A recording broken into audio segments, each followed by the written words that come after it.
I just wanted to just maybe cover some stuff that may have already been covered by other people talking to you, Dad. But I was interested in knowing how you came to make the decision to join the Army Air Corps. When I had turned 19, I realized that I was going to have to register for the draft. And I was going to school at Texas A&M at the time in a spring semester when I realized that it was time to go get registered for the draft. So I went ahead and did that while I was at Texas A&M, realizing that from that time on, no telling what day they might surprise me by calling me into the military. So I began to think about Air Force. It seemed like something that everybody wanted to do, and it sounded like it was exciting. And for them, the war had already started both in Europe and in Asia or in the Pacific. So it'd be a way of getting into the war pretty fast.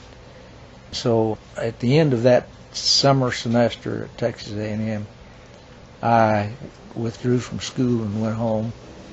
Very shortly after that, I went and inquired about signing up for the aviation cadets of the Army Air Corps. That led to going down to downtown Abilene and submitting to what they call an intelligence test. They gave you a battery of questions that had to do with what was going on in the newspapers and the war and life in general. It took about an hour. There were some other things that were covered orally about how's your health and that sort of thing. Anyway, I passed the test. In a few days got an invitation to come and join in the Army Air Corps, but that they wouldn't be able to place me in an aviation cadet student position until some openings occurred. So they said, we could take you in and make a foot soldier out of you right now while we're waiting for you to get your call to go to aviation cadet training, or you can go home and we'll call you when we're ready for you. So I opted for the second because I'd just gotten home from a girl-less school at Texas A&M and had gotten back home among the mixed genders again. So I decided I would go home, enjoy life, and I would go to work and wait for them to call me, which I did, and they called. I signed up in October, I believe it was, and it was in the early part of the following January that they sent orders that I was to report to a Dallas recruiting office on, as best I remember, the 30th of January. So I and other people who were in that position went in, had a day of physical testing and questioning, and at the end of the day, they put us on a bus and took us up to Wichita Falls, where Shepherd Field was and still is today as far as that goes, for 6 weeks of ground duty training, just breaking into the Army, just buck privates. They called us aviation students, however. Not cadets. Not cadets. You had to earn that. I see. So anyway, they still didn't have room for us. I think what they did with us and calling us in was to avoid the U.S. Army overriding the Air Force and saying, you've got all these guys out there waiting for you to be called in. We're going to call them into the Army and make foot soldiers out of them right now. So anyway, the Air Force responded by setting up a bunch of colleges where we could go and take engineering type studies. You would be spoken for. You were engaged in something. I was officially in the Army Air Corps at that time. First of all, I'm sure they had about 6 weeks in which they had no place to send us, not even a college. So we went there and were treated maybe not quite as good as most recruits are, because they didn't have much respect for the Air Corps in that Army Air Base up there. Why is that? I don't know. I think that the people who were treating us lowly were the sergeants, and I think that they thought we were skipping a beat and going into the aviation cadets, and that we'd be officers before they'd be officers. Well, now, I don't want to put words in your mouth, but I've talked to you about this before, and I think some of this is just giving background on why you went where you went and what your motivation is. Yeah. It's kind of interesting to hear. One of the things that I remember you talking about was a motivator in going into the Army Air Corps was an interest or maybe a fascination with a new technology of aviation. Well, true. As most boys in those days, I wanted to have my own Piper Cadet airplane. It sounded great to be able to fly up in there and mingle with the clouds and dodge around in the blue. And it just sounded like a fun thing to do, like skydiving or something. And this sounded like maybe a way to get there. Yeah. Another thing that you talked about early on as being a motivator, talk a little bit about your concern of being able to participate in this, that back in 1942 and 43, you didn't know what the outcome of this war was going to be or how long it would go, and you were concerned about being able to participate. Yeah, there was that. Well, as it turned out, I was right, that unless they had made soldiers out of us and sent us to the Pacific, we would probably have gone to England and sat over there for months and months and waited for the invasion. This was a way to get into action, actual combat action, before we would probably get there if we went into the ground troops. Looking back, how much of an appreciation do you think you had of the danger that you were getting into? Very little. It sounded there was more glamour to it than there was fear at that time, because we hadn't heard any tales yet from the people who had already been in air combat. Had daylight bombing over Europe begun at the time that you joined? It began just about the time that I was actually called up. I think it started in early 43. It became a reality. They could make a real American presence over there. Up to that time, if you wanted to get into combat aviation, you either had to wanted to get there quickly and had something to offer in the way of knowledge. You would have had to go join the Canadian Air Force, who was sending pilots over there, over to Europe, or you'd have had to go to join up probably with ground forces to go to the Pacific, and they hadn't all been called up either. It was kind of it seemed like a slow process in the beginning of the war, and I guess we thought we'd get into combat quicker if we joined the Air Force.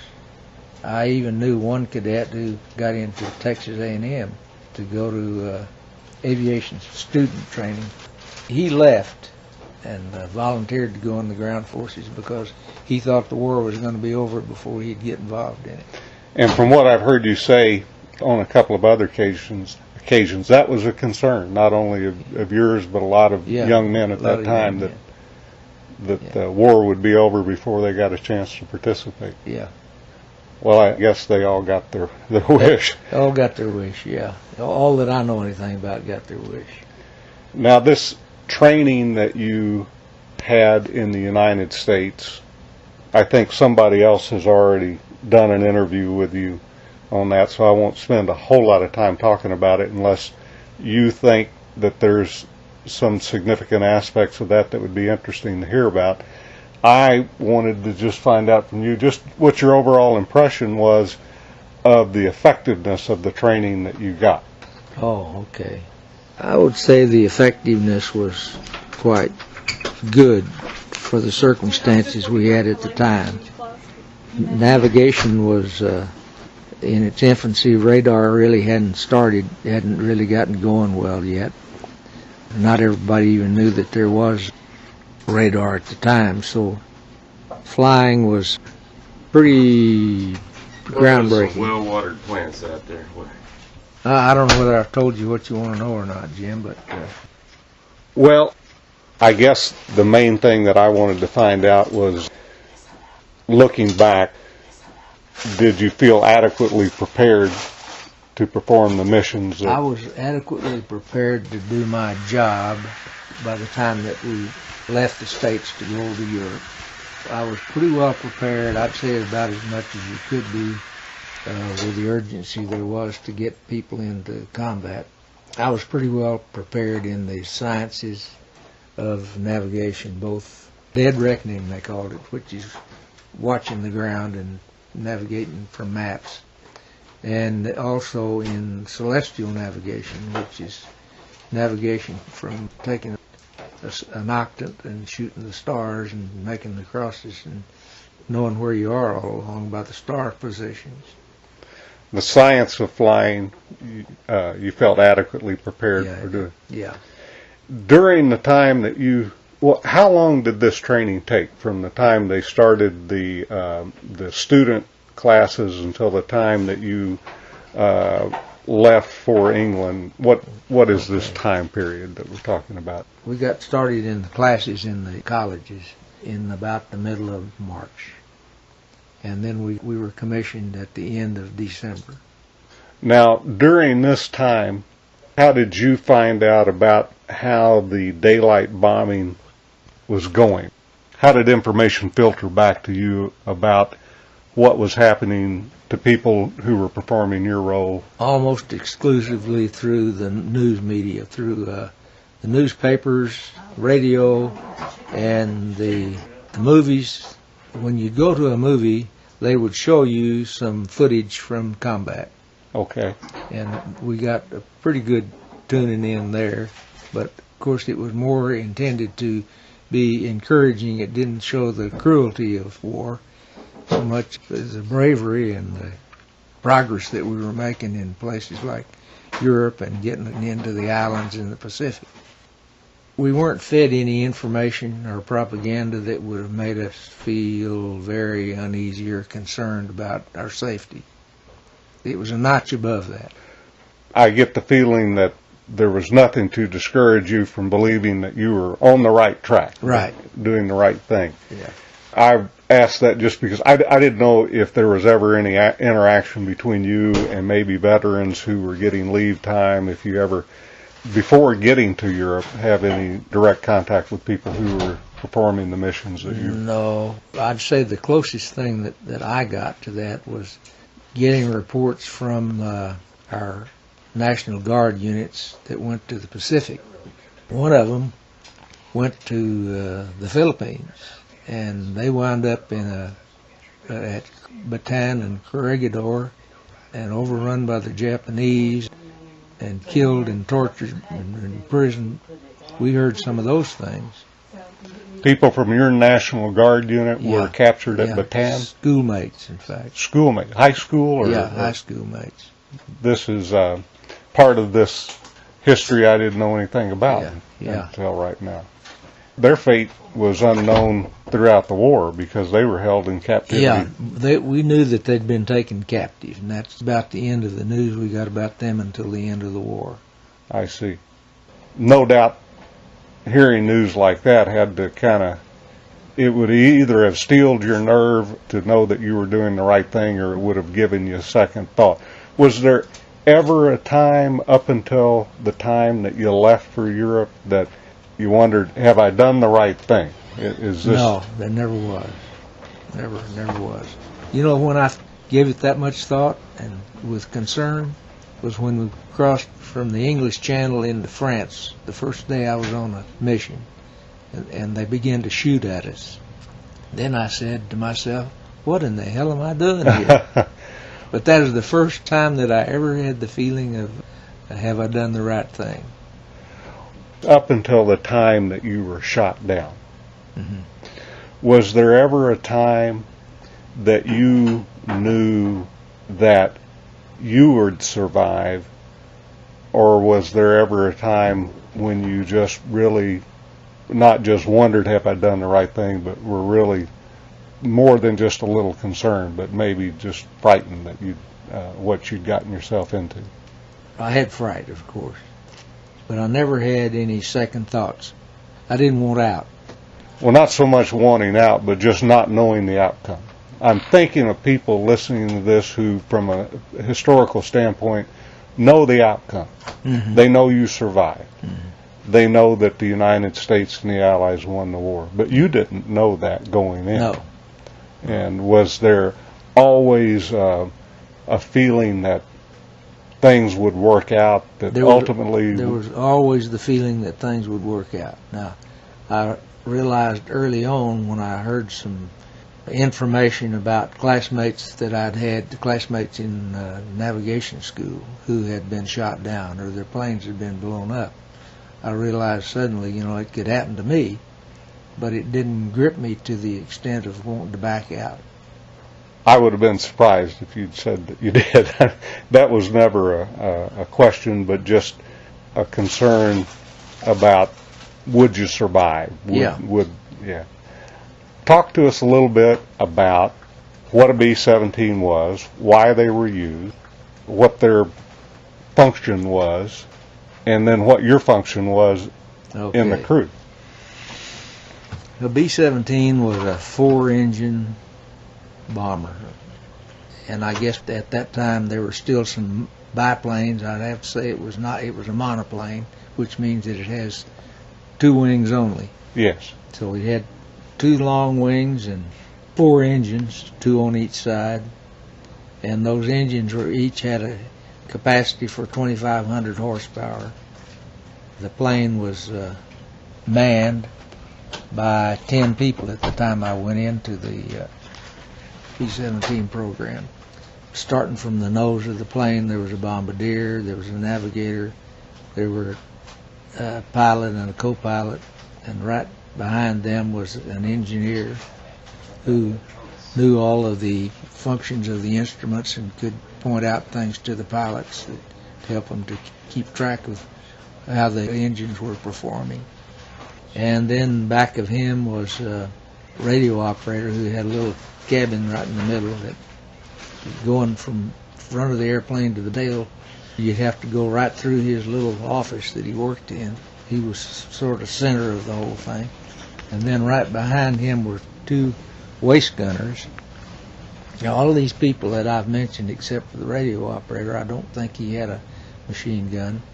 But all the rest of us had 50 caliber machine guns mounted in the walls or nose or plexiglass of the plane that we were to operate if we were attacked by fighters.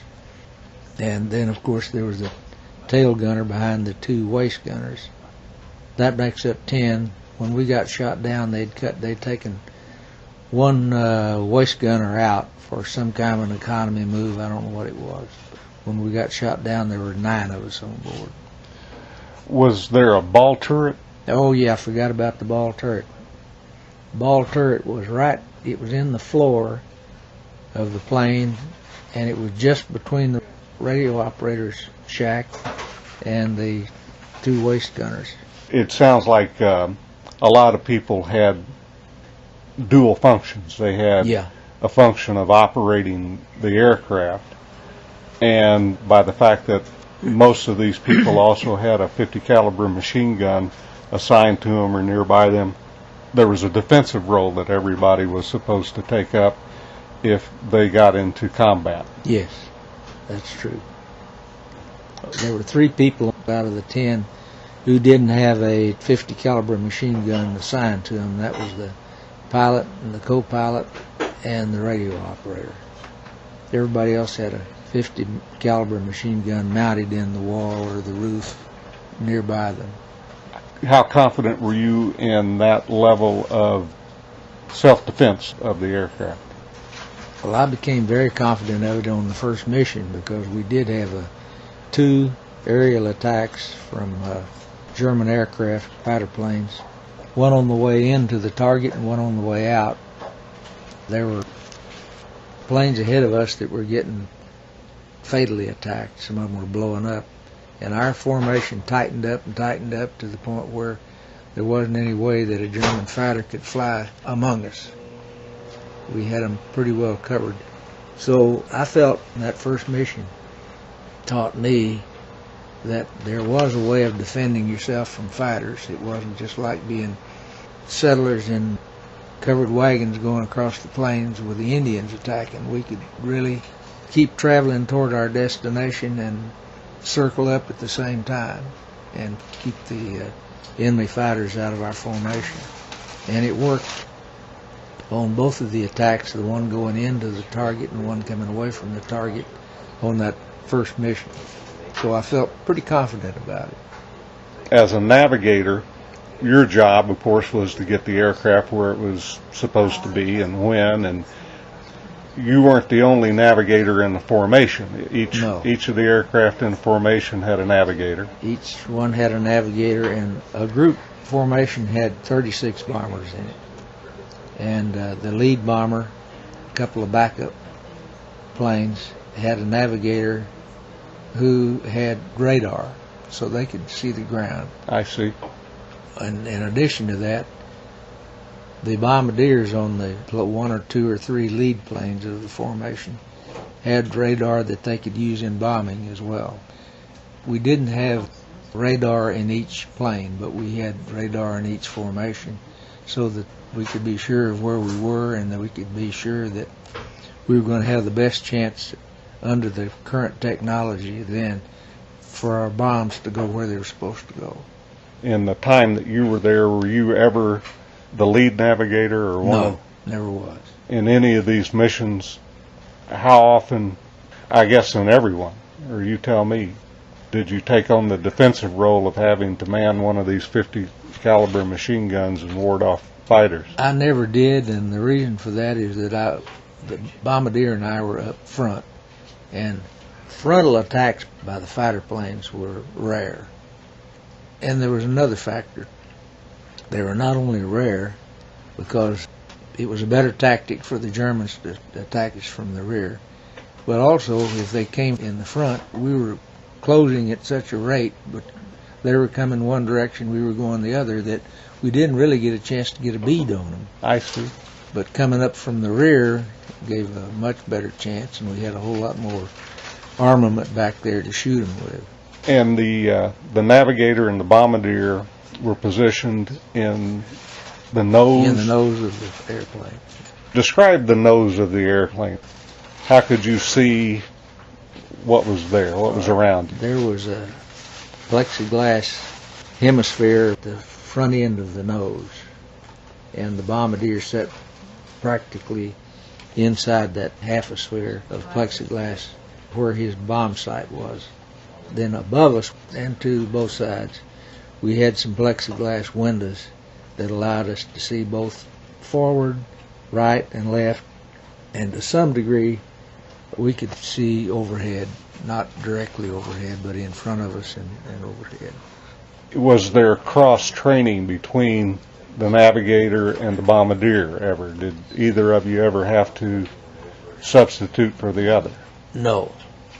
I think that the bombardiers did get some navigation training, and certainly the pilots got some navigation training, so that they weren't totally dependent on the navigator. If something were to happen to the navigator, they would still be able to pick up, and maybe not quickly, maybe not accurately, but they'd find a way home.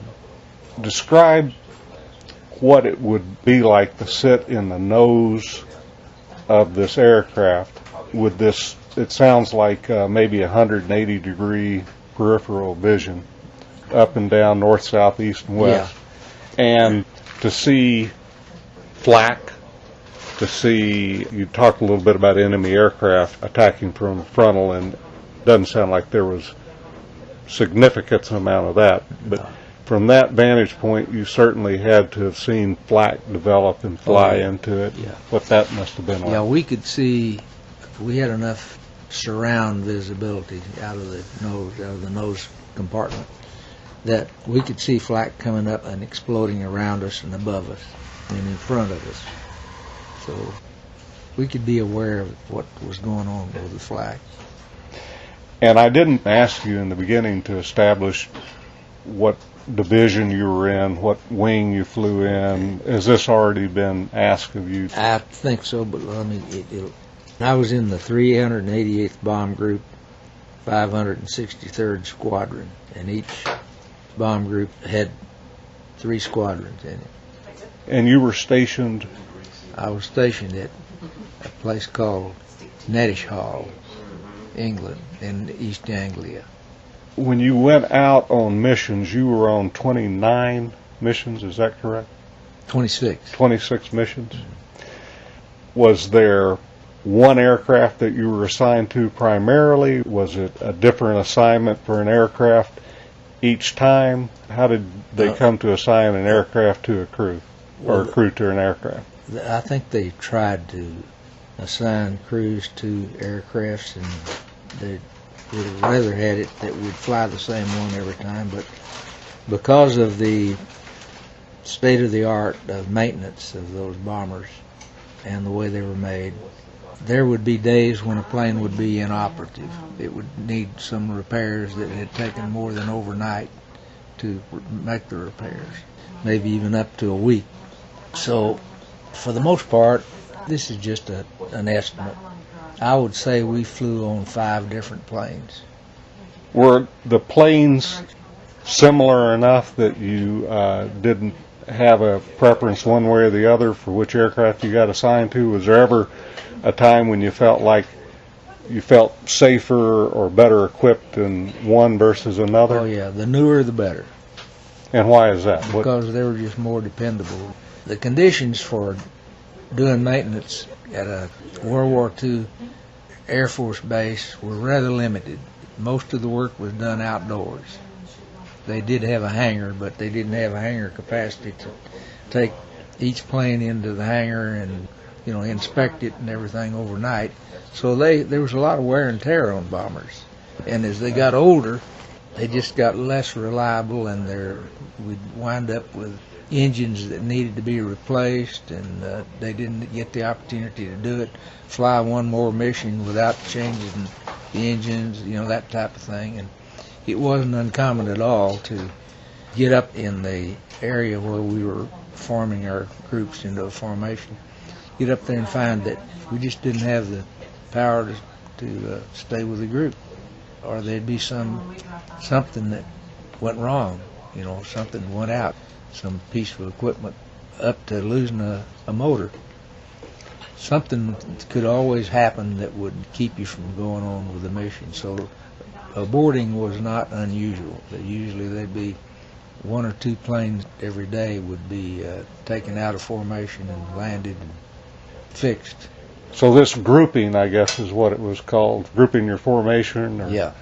It had more than just the function of everyone getting together. It sounded as though it had the unintended effect of being a kind of a shakedown flight. Yeah, that's right. You could figure out whether or not your aircraft was airworthy or Yeah. you're going to fit to go. Did that ever happen to you? Did you ever? Oh yeah. I can remember at least 2 times that we got up there and something with the engines. It wouldn't be bad enough that you'd have to feather an engine, but bad enough that the engine was coughing and acting up, and you weren't able to gain altitude fast enough. We wouldn't have been able to keep up with the rest of the formation. So I can remember 2 at least where we aborted and came back before we ever got in the formation. Describe what feathering an engine meant. If an engine starts acting up enough that the prop isn't turning as fast as the other 3, they feather that engine to keep it from becoming a drag rather than a propelling force. They turned the blades to where they were. They offered the least resistance to the air that you were traveling through. They weren't helping, but you tried to keep them from hindering. Yeah. Okay.